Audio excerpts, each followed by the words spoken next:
Fenna, hoe wie dit nou? Shinky had eindelijk die bronzen medaille. Hoe wie dit? Ja, super. Ja, ik ben echt ik ben super trots. Ja. Kun je je voorstellen Ja. hoe hij hem dat beleeft op de tribune?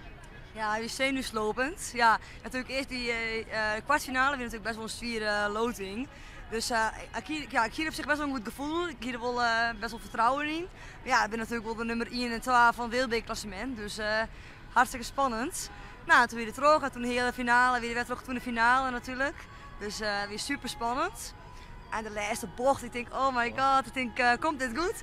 Maar dan weer de tweede. Ik wil eerst nog wel de officiële uitslag uit het oude. Ik denk, ja, dat wist nooit in het short wat er nog komt, wat de jury beslist. Maar toen werd het officieel, toen hier beroemd en ik echt super trots. Ja. Eindelijk, hè, dat Ja. dit dan eruit komt. Ja, Ja, toch? hij had hij echt verzinnen, ja.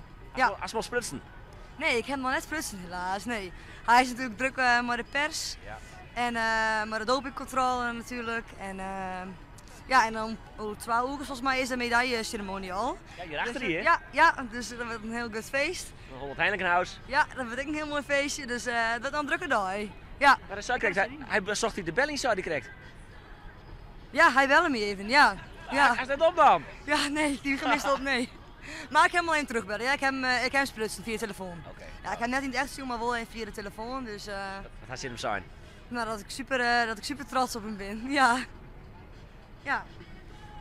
Leuk. Dank je.